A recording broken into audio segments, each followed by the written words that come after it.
Bismillahirrahmanirrahim. Assalamualaikum warahmatullahi wabarakatuh. Innal hamdalillah nahmaduhu wa nasta'inuhu wa nastaghfiruh wa na'udzu billahi min shururi anfusina wa min sayyiati a'malina. Man yahdihillahu fala mudilla lahu wa man yudlil fala hadiya lahu. أشهد أن لا إله إلا الله وحده لا شريك له وأشهد أن محمدا عبده ورسوله لا نبي بعده صلى الله وسلم عليه وعلى آله وصحبه أجمعين وبعد. Ibu bapak majelis ilmu yang dimuliakan Allah, jemaah salat maghrib Masjid Al-Falah Yasmin, kemudian kita semuanya senantiasa dalam ampunan dan ridha Allah Subhanahu wa Ta'ala. Amin ya rabbal alamin. Kita bangsa Indonesia saat ini sedang menghadapi dua peristiwa besar, peristiwa bersejarah. Yang satu baru kita lewati akhir bulan lalu, tepatnya adalah Hari Sumpah Pemuda tanggal 28 Oktober. Dan yang kedua, sebentar lagi kita masuki, yaitu Hari Pahlawan tanggal 10 November. Ya, dua peristiwa bersejarah. Sejarah itu penting kita baca.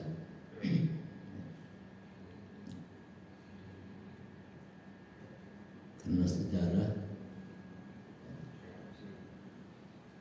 ya, lebih dari isi kandungan Al-Quran itu berbicara tentang sejarah. Bahkan ada satu surat khusus namanya surat sejarah, Al-Qasas. Ya, kisah sejarah, jadi ungkapan. Kalau dulu dalam bentuk diceritakan, disampaikan kisah-kisah, kalau sekarang bisa dalam tulisan sejarah, bahkan oleh kita diperingati. Di dalam Al-Quran ada kisah Ashabul Kahfi. Kisah Ashabul Kahfi, kisah tentang penghuni gua. Dalam surat Al-Kahfi ayat 9 Allah berfirman, "Amasibta anna ashabal kahfi warraqimi kanu min ayatina ajab."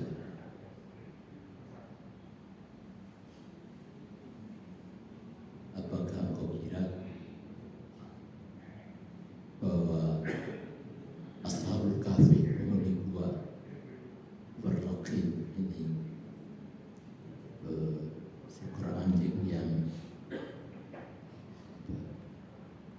mau ikut mendampingi para pemuda-pemuda ashabul kahfi ini hanya untuk menjaga mereka, yang dikisahkan dalam surat Al-Kahfi dengan Ashabul Kahfi. Orang akan bertanya, Ashabul Kahfi itu apa? Oh, itu pemuda, para pemuda. Pemuda yang bagaimana? Pemuda-pemuda yang beriman. Pemuda itu dalam bahasa Arab sebutan fata, jamaknya fityah. Idh awal fityah minal kahfi faqalu Rabbana atina min ladunka rahmah. Ketika pemuda-pemuda itu menempati sebuah gua, lalu mereka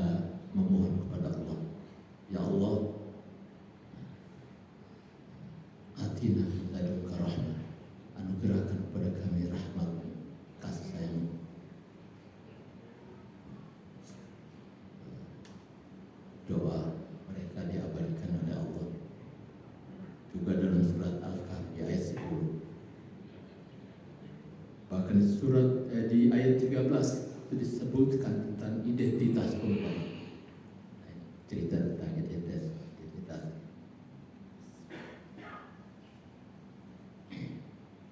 Yaitu dengan disebutkan dan nahnu naqussu 'alaika naba'ahum bil haqqi innahum fityatun amanu bi rabbihim wa zidnahum huda. Siapa ashabul kahfi itu? Mereka adalah pemuda-pemuda. Siapa pemudanya? Fityatun amanu bi rabbihim. Mereka adalah pemuda-pemuda yang beriman kepada Rabb mereka. Wa zidnahum huda, akan ditambahkan kepada mereka petunjuk. Jadi jelas identitasnya. Pemuda-pemuda yang beriman. Maka ketika kita memperingati Hari Sumpah Pemuda, masa ada sekelompok orang-orang yang tidak jelas identitasnya merayakannya di India sana misalnya, di Mesir sana. Ini pemuda mana ini? Oh, ternyata para pemuda mahasiswa pelajar yang sedang belajar di luar negeri. Jelas identitasnya. Kalau Ashabul Kahfi, pemuda-pemuda yang beriman. Kalau yang sedang merayakan atau peringatan, pemuda-pemuda Indonesia. Ada identitasnya. Indonesia ini. Ini jelas.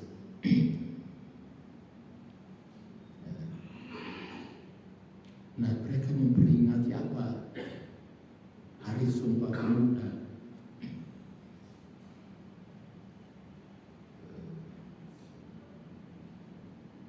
Siapa yang mengucapkannya? Hari Sumpah Pemuda. Yang mengucapkannya adalah pemuda-pemuda Indonesia. Kita memperingati. Yang memperingatnya siapa? Pemuda-pemuda Indonesia. Bukannya pemuda Indonesia, bangsa Indonesia. Karena ini menyangkut sejarah kehidupan bangsa ini. Sejarah di dalam surat Hud ayat 120 tentang penting sejarah. Wa kullan naqussu 'alaika min amba'ir rasul. Semuanya kami kisahkan kepada engkau tentang berita rasul-rasul terdahulu. Rasul-rasul itu punya identitas jelas, mereka adalah utusan Allah. Punya tugas juga jelas, memberikan pencerahan, mengajak manusia kepada jalan yang benar. Allah kisahkan sejarah mereka. Di sana ada umat mereka, ada yang mau beriman kepada dakwah yang disampaikan oleh mereka, dan ada yang menolak dakwahnya. Bahkan yang menolak itu kemudian diazab oleh Allah, dihukum karena kemaksiatan mereka, karena kekufuran mereka, karena penolakan mereka. Ada yang ditenggelamkan dalam dasar laut, Firaun dengan tentara-tentara. Ada yang dibenamkan di bumi, Qarun, penguasa ekonomi pada waktu. Ada yang dihujani dan hujan batu, itu kaum LGBT, kaum Lut. Dari itu kita dapatkan hikmah, manfaat dari membaca sejarah mereka. Allah Subhanahu wa taala mengatakan, "Manusabbitu bihi fu'adak." Itu dia membuat hatimu menjadi tambah kuat, imanmu tambah kuat. Wa ja'aka fi hadhil haqq. Dari situ kau dapatkan kebenaran dari berita-berita itu. Wa mau'izatan wa dzikra lil mu'minin. Peringatan, nasihat bagi orang-orang yang beriman. Begitu juga dengan Hari Pahlawan 10 November. Terlihat di situ apa identitas mereka. Dengan bunyikan takbir Allahu Akbar menunjukkan bahwa mereka punya identitas. Bukan bukan sekedar sebagai pahlawan-pahlawan bangsa, tapi mereka adalah para pejuang-pejuang Islam. Karena mereka tunjukkan dalam bentuk Allahu Akbar. Ceritanya gitu ya. Kalau hari pahlawan itu. Malah setelah mendapatkan fatwa dari Kiai Haji Hashim Asy'ari bahwa perang melawan bangsa penjajah itu adalah jihad fisabilillah. Semangat yang diperlihatkan adalah tidak hanya semangat kebangsaan, tapi lebih daripada itu karena innahum fityatun amanu bi rabbihim wa zidnahum huda. Mereka adalah orang-orang yang benar-benar beriman kepada Allah. Kalau pemuda tadi, innahum fityatun amanu bi rabbihim wa zidnahum huda. Nah, dua peristiwa ini kan ada kaitan dengan masalah apa? Masalah politik kan.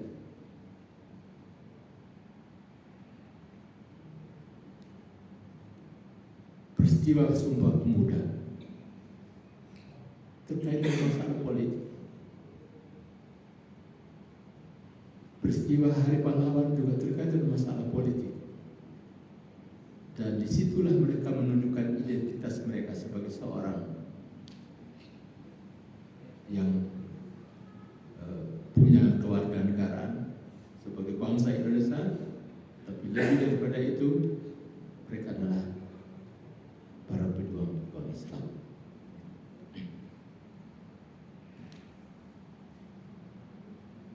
Jadi kalau ada yang diistilahkan dengan politik identitas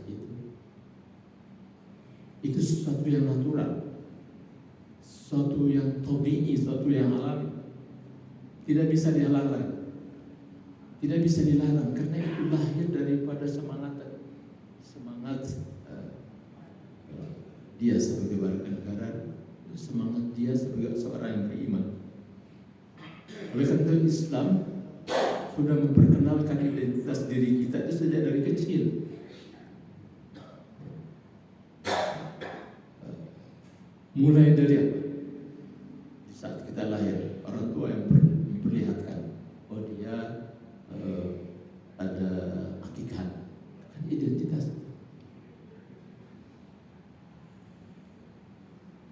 Mana ada orang selain Muslim mengadakan akikah? Kalau akikah, berarti dia Muslim, sudah diperkenalkan.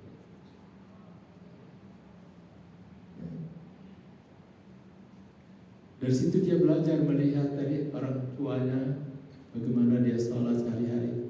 Rasulullah dan menyuruh kepada kita, muru auladakum bis sholat. Suruhlah anak-anakmu untuk sholat. Ketika dia berumur 7 tahun dan seterusnya. Itu identitas. Sehingga dia lahir, dia besar sudah merasakannya. Dan Rasulullah SAW berhasil menanamkan identitas sahabat-sahabatnya. 2 anak muda yang baru berumur 14 tahun, Abdullah bin Umar dan Al-Barra bin Azib, ketika perang Badar mereka datang mendaftarkan diri, ingin ikut dalam perang Badar. Tapi Rasulullah menolak, kalian belum dewasa.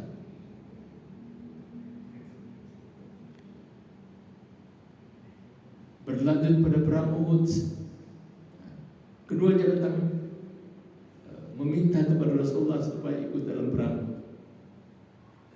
Rasulullah hanya mengabulkan Al-Barra bin Azib. Abdullah bin Umar dianggapnya belum sampai umur balik.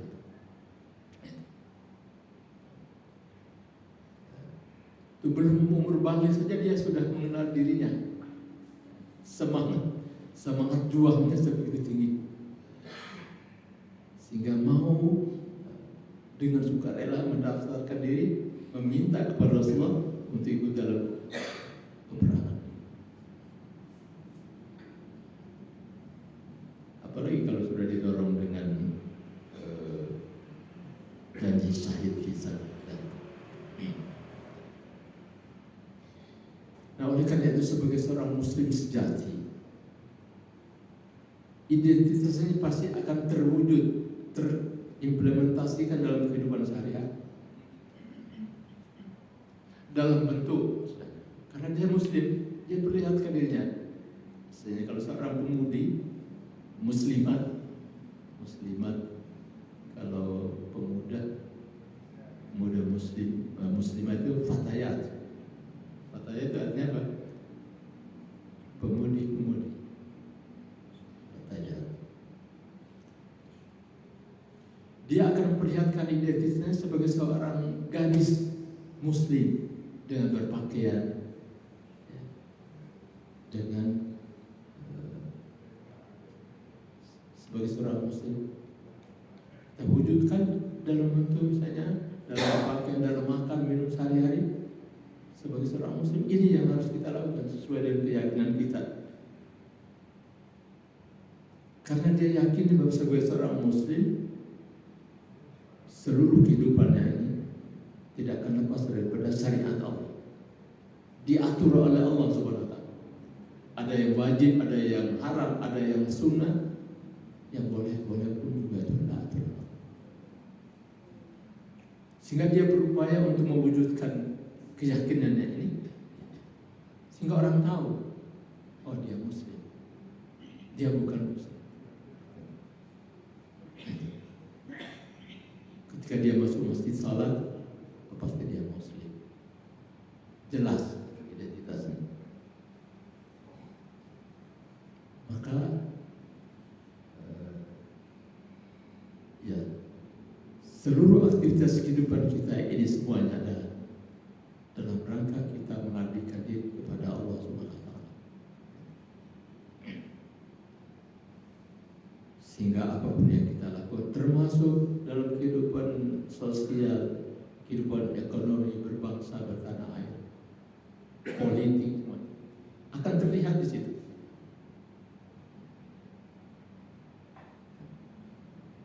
Nah, apa itu politik? Politik beridentitas.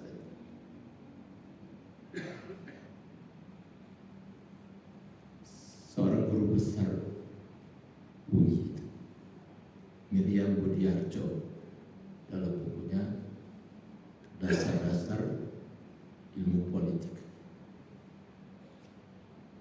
dia katakan bahwa politik itu adalah semua kegiatan yang menyangkut perebutan kekuasaan dan bagaimana mempertahankan kekuasaan. Maka Sumpah Pemuda itu kan dalam rangka untuk melepaskan diri dari kekuasaan pada waktu kaum penjajah.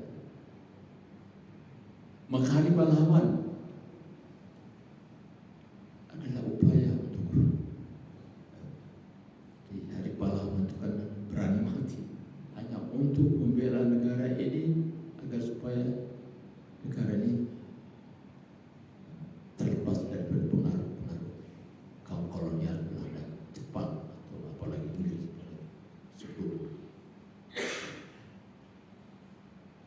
Artinya tidak lepas daripada itu. Kalau kita lihat dari makna atau dari pengertian politik itu. Jadi politik adalah semua kegiatan yang menyangkut perebutan kekuasaan dan bagaimana mempertahankannya. Maka partai politik adalah wadah perjuangan kekuasaan, power struggle, untuk memperoleh kekuasaan politik dan merebut kekuasaan politik. Bagaimana politik menurut perspektif Islam? Tidak sama.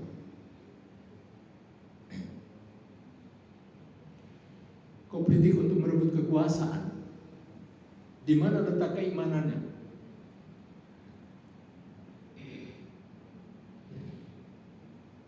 Kekuasaan gak bisa direbut.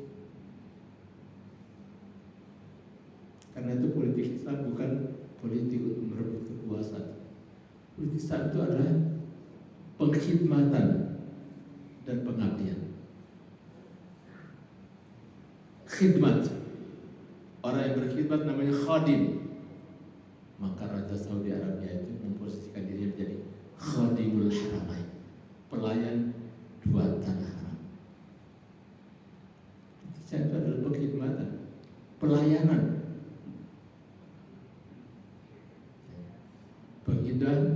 pengkhidmatan dan pengabdian. Bukan abdi bangsa, abdi Allah. Mengabdi itu kan berarti dari kata ibadah. Mengabdi pada Allah. Kalau kepada bangsa, mengatur, melayani rakyatnya. Supaya dua-duanya dapat.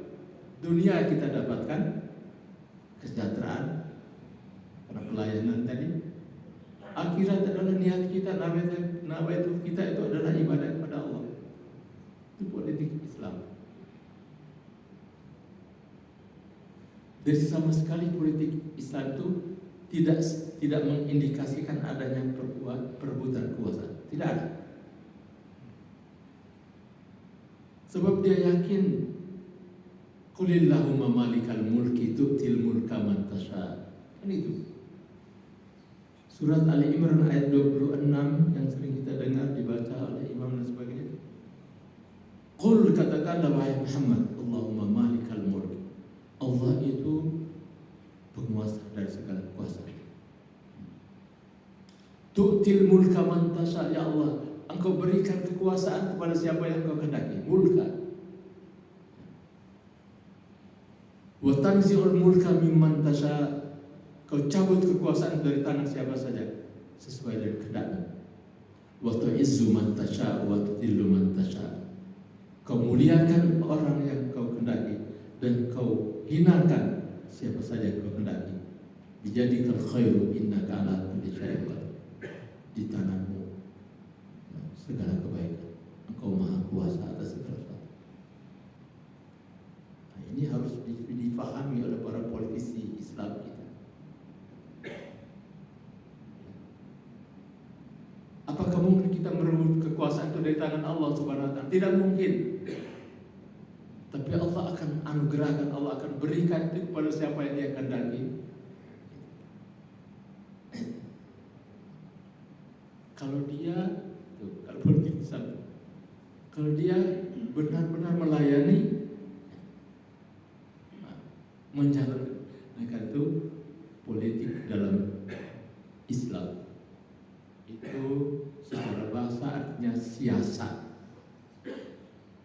Siasat itu artinya politik. Kata siasat ini tidak ada dalam Al-Quran, tapi ada di dalam hadis Rasulullah SAW. Kata siasat.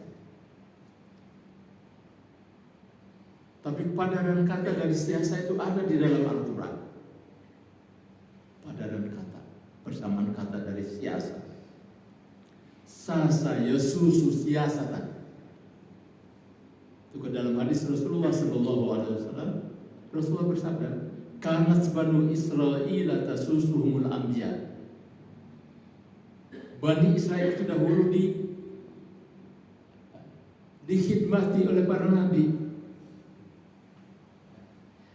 dilayani oleh para nabi. Ya tentu dengan kepemimpinannya. Nah, itu Bani Israel dahulu itu dipimpin oleh para nabi. Kullama halaka nabiyyun khalafahu nabiyyun, kata Rasulullah. Setiap ada nabi yang menjadi pemimpin mereka itu meninggal dunia, maka digantikan lagi dengan nabi yang lain. Enak, tak pakai pemilihan umum. Pemimpinnya langsung ditunjuk oleh Allah berdasarkan wahyu, diutus. Kullama halaka nabiyyun khalafahu nabiyyun. Khalafah itu menggantikan. Lalu kita kenal istilah khalifah. Kata Rasulullah SAW, wa innama la nabiyya ba'di. Ketahuilah bahwa tidak ada lagi nabi sesudahku.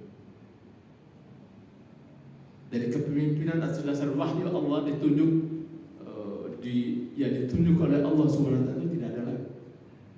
Karena kata Rasulullah, aku adalah nabi yang terakhir, pemimpin yang terakhir, kalau istilah siasat. Tidak ada lagi nabi setelah aku. Satakun khulafa'a. Rasulullah, yang terjadi adalah pengganti-pengganti. Fataktsuru, dan dia akan banyak. Karena itu kita kenal khalifah yang pertama adalah Abu Bakar Siddiq radhiyallahu anhu. Dia pengganti Rasul. Abu Bakar Siddiq sebenarnya tidak mau dipanggil khalifah. Dia katakan, apakah mungkin saya menggantikan kedudukan Rasulullah yang ditunjuk langsung dari Allah? Tidak. Kemudian dia terima juga dipanggil khalifah karena memang tidak ada istilah lain kecuali pengganti. Umar bin Khattab mana nggak mau dipanggil khalifah? Alasannya sederhana saja. Saya ini kan bukan pengganti Nabi Rasulullah, saya pengganti Abu Bakar. Jadi panggil saya harus ya khalifati Rasulillah. Kalau Abu Bakar ya khalifata Rasulillah, engkau pengganti Rasulullah. Tapi kalau saya ya khalifati Rasulullah, wahai pengganti dari pengganti Rasulullah. Masih mendingan nanti di belakang saya jadi panjang. Kata Umar bin Khattab itu, kata panggil saja saya Amirul Mukminin. Saya ini pemimpin orang-orang mukmin. Amir. Itu kata lain daripada pemimpin dalam Islam. Pemimpin negara.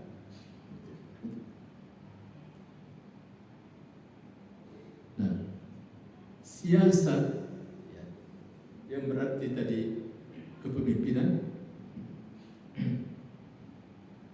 sebetulnya maknanya adalah sama seperti dalam Al-Quran surat As-Sajdah. Surat As-Sajdah itu surat berapa? 32 ayat 4 ayat 5.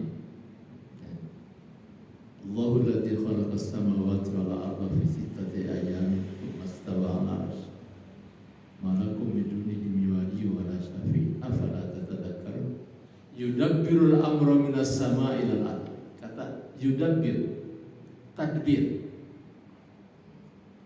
Allah yang mengatur urusannya semuanya dari langit ke bumi. Tsumma ya'ruju ilaihi fi yaumin kana miqdaruhu alfa sanatin mimma ta'udun. Surat As-Sajdah ayat 50. Allah katakan dia yang yudabbirul amr. Artinya apa yudabbir? Mengatur. Pentadbiran. Bukan tadabbur alam. Tadabbur itu mikirin. Tapi kemudian setelah dipikir harusnya diatur juga. Kalau tadabbur alam itu. Jadi siasa itu adalah pentadbiran, penataan, pengaturan dalam Islam. Nah, karena itulah para ulama mendefinisikannya. Jadi dari sisi bahasa, politik itu dalam bahasa Islam yaitu siasa, yang artinya adalah mengatur, menata, memimpin.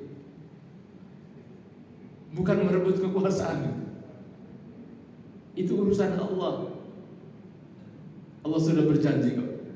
Wa anallahu alladzina amanu minkum wa amilus solihat la yastakhlifannahum fil ardi. Allah berjanji kepada orang beriman di antara kamu dan beramal saleh, Dia akan berikan kekuasaan kepada kamu di bumi.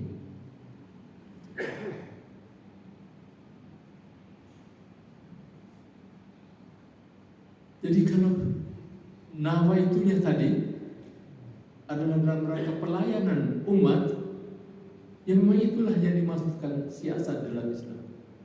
Dengan nawaitu, dengan niat bahwa itu dalam rangka mengabdikan diri kepada Allah, itulah dia akan mendapatkan tadi. Tidak sia-sia amal yang dilakukan. Dan dia dia akan curahkan kekuasaan itu kepada itu. Tu'til mulka man tasha, memberikan kuasa kepada siapa yang. Jadi bukan merebut, tapi justru kita harus dengan memenuhi segala perintah-perintah Allah dan Rasulnya, itulah kita akan mendapatkan bonus dari Allah berupa kekuasaan yang dijanjikan tadi.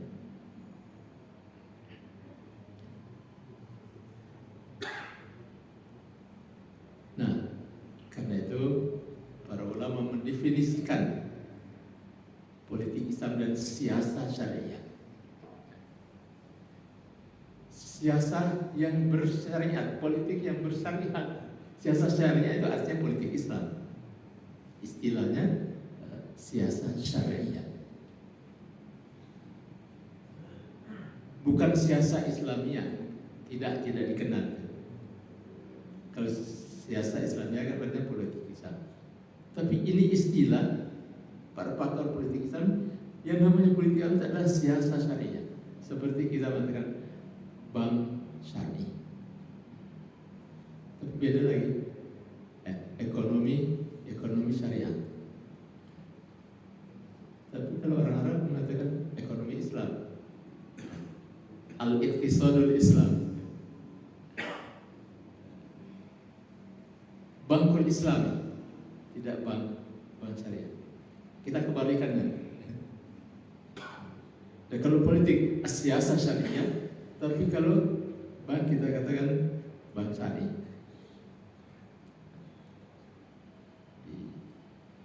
Bank syariah kita bank muamalah Islam, BNI.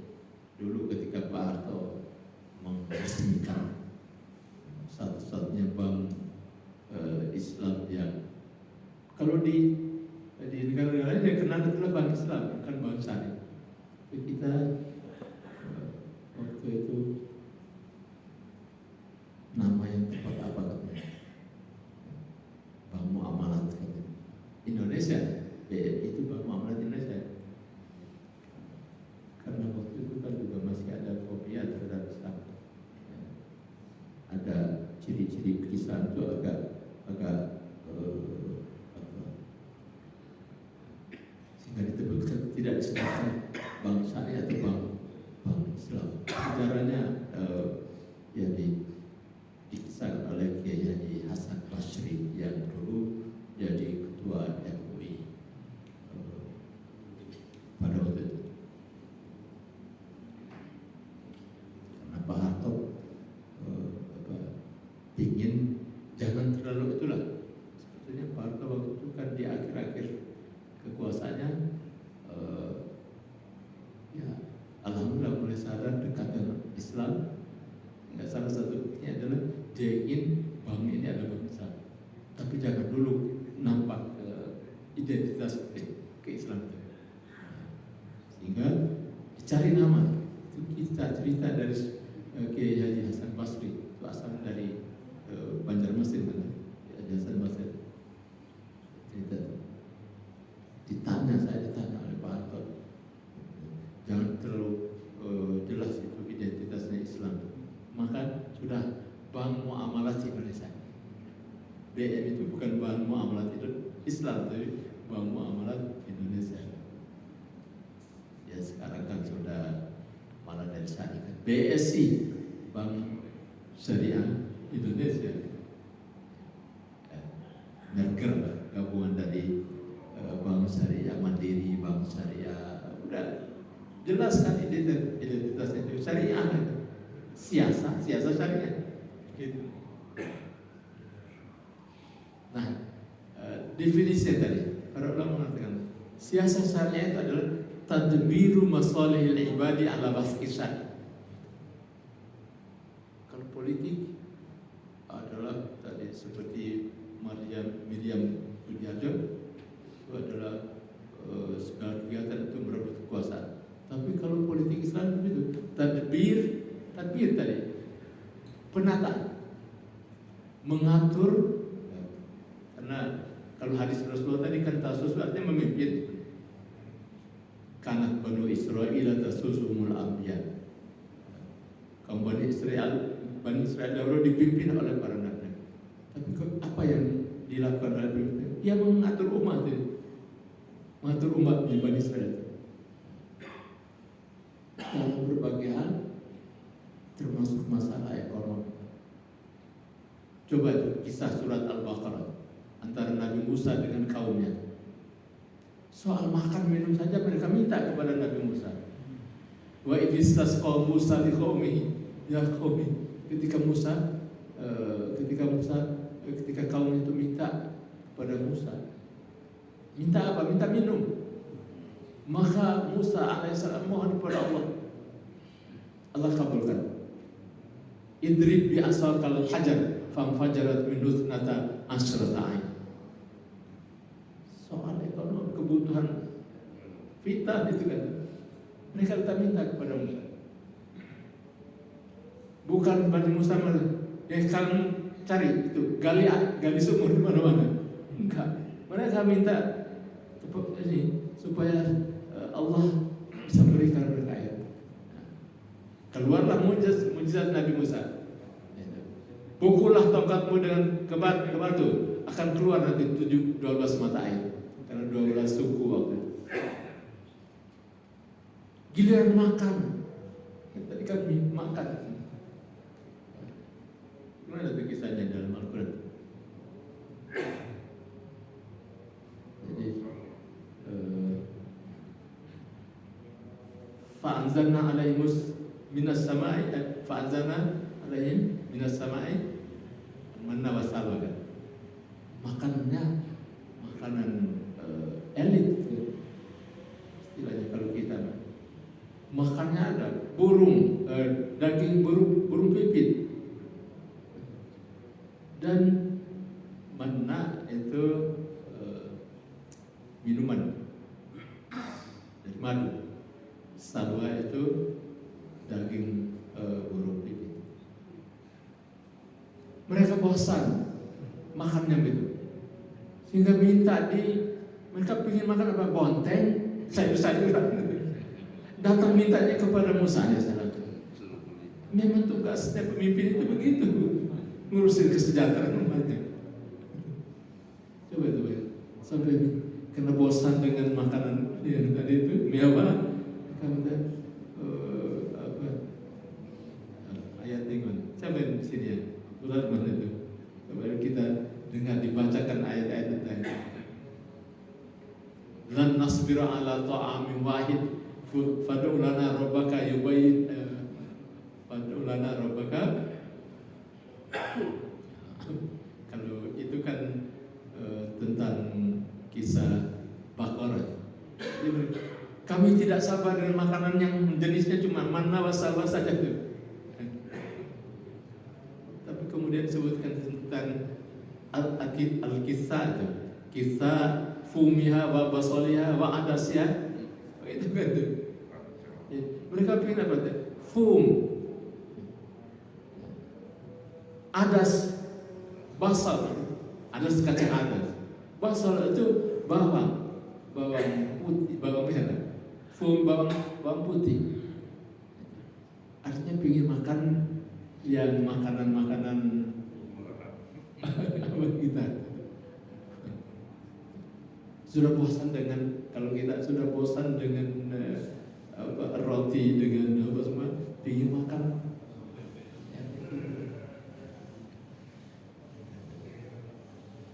Itu tugas dari Rasulullah SAW dahulu. Memimpin, menata itu bukan hanya masalah keimanan. Ya, keimanan juga bukan perlu lagi, itu yang paling penting pertama. Itu yang paling penting dan pertama, karena mereka diutus oleh Allah supaya itu. Walaqad ba'atsna fi kulli ummatin rasulan an ibudullaha ma lakum min ilahin illa ma lakum min ilahin ghair. Aku telah utus rasul sebelumnya dengan misinya adalah ibadah, sembahlah kepada Allah. Tidak ada ilah kecuali aku. Itu utama kan. Jadi jangan sampai keimanan umat ini terbekalai oleh pengaruh-pengaruh pemikiran sesat dan sebagainya. Silakan azan.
Ya, saya lanjutkan sedikit lagi nih.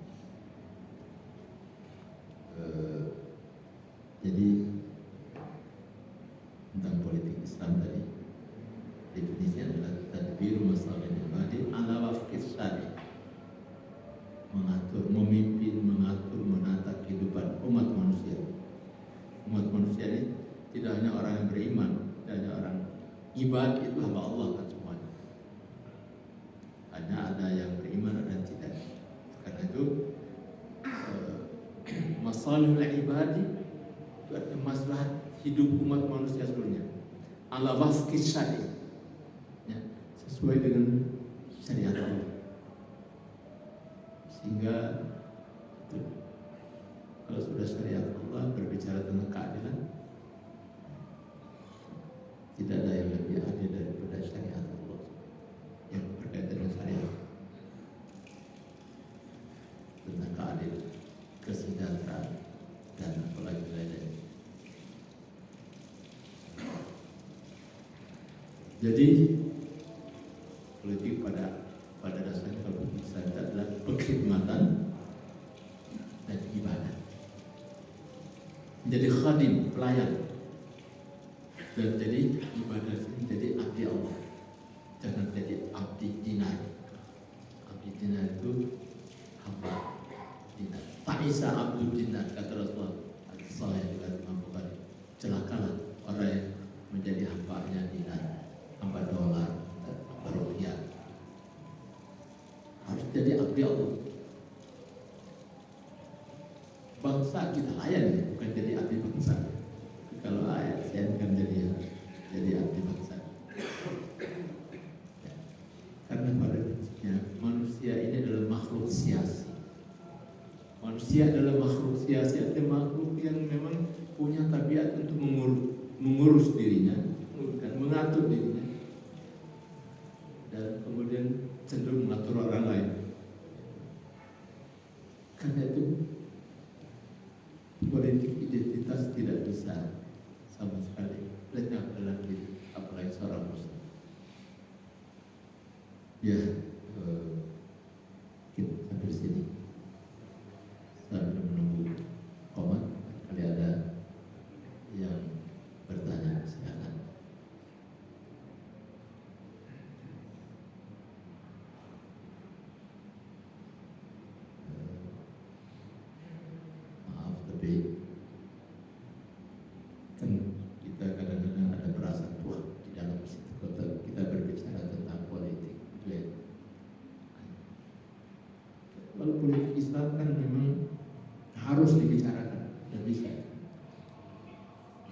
Karena kalau tidak, banyak ayat-ayat Quran yang harus dihilangkan karena berbicara tentang politik.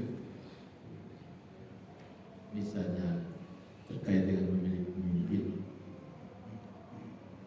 berbicara tentang politik.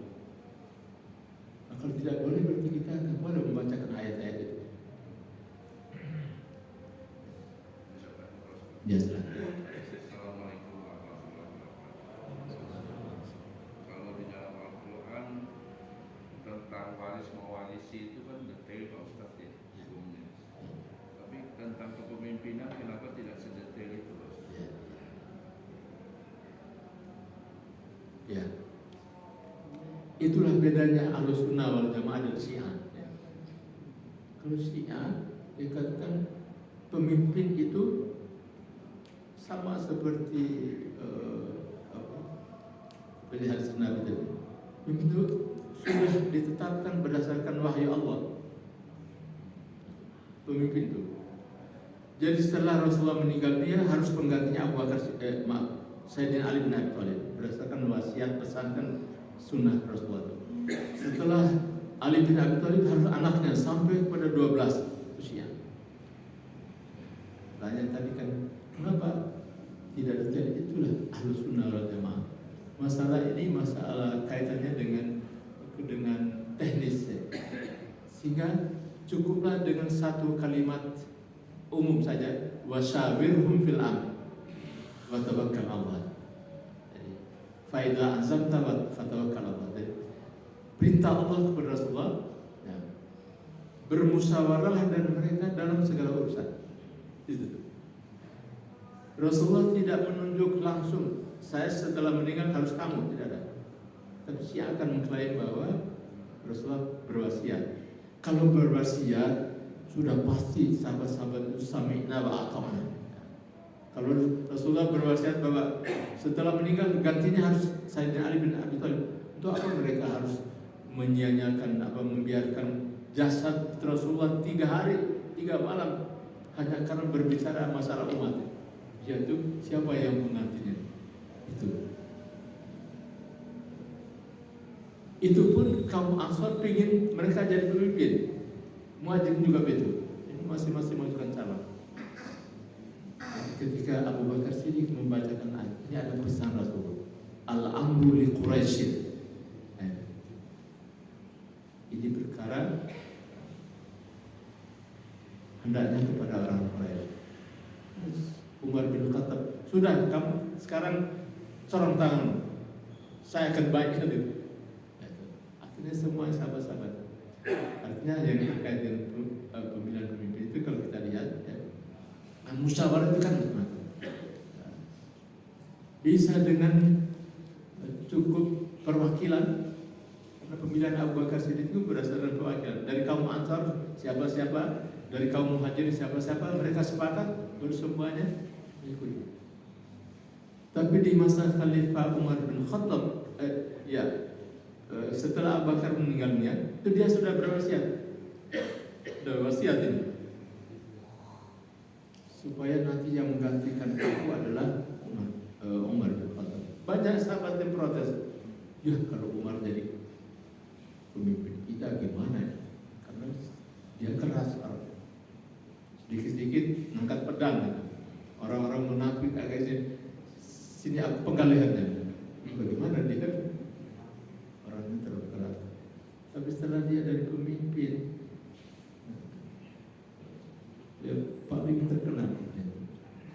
Bayangkan tengah malam buta, dia keluar ingin tahu suasana rakyatnya itu bagaimana. Apakah malam semuanya sudah makan? Kan dari jauh kedengaran ada suara tangisan anak kecil kan. Didatangi ternyata itu Umar bin Khattab itu. Pemilihannya itu berdasarkan tadi, karena kata Abu Bakar khawatir dan sabar juga tuh. Pesan itu kan tidak otomatis, tapi kemudian para sahabat menyalahnya setelah Abu Bakar meninggalnya, mereka bayat ya. Bayat Umar bin Khattab. Umar bin Khattab sebelum meninggalnya dia berpesan, ada 7 panitia, 7 orang yang dituju. Kalau itu mungkin kita KPU-nya kan ya.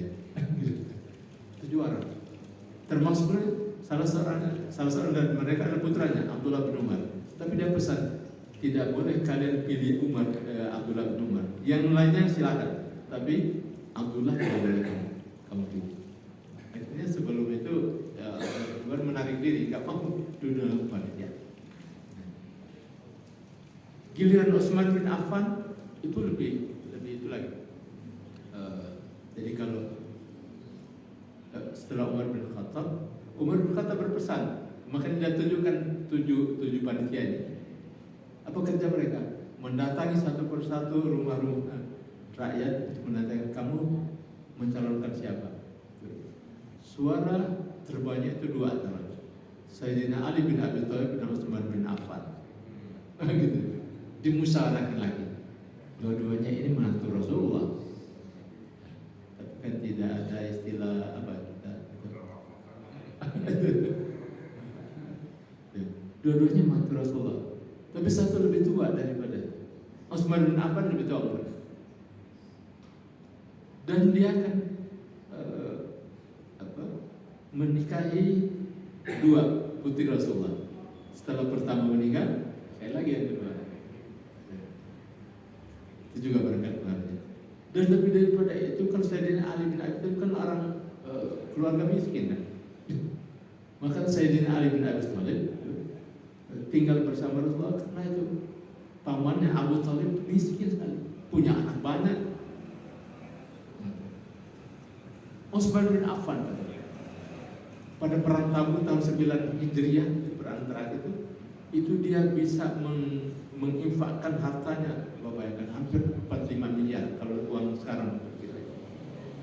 Karena onta saja itu hampir 1000 ekor, kuda itu 300 ekor, tambah yang lainnya sehingga jadi 1000 ekor. Uang dinar 1000 dinar. Bayangkan 1000 dinar itu kalau sekarang 1 dinar 4 gram itu, maka kalikan dengan harga emas sekarang ini.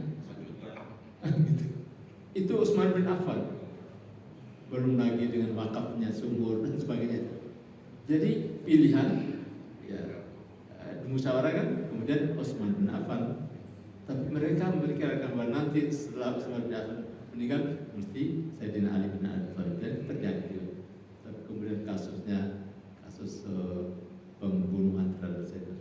Jadi itulah contohnya, kalau kenapa tidak seperti hukum warisan itu angka-angka yang disebutkan setengah, 2/3, apa 1/8 semuanya. Itu karena ini menyangkut masalah lebih banyak orangnya. Gitu.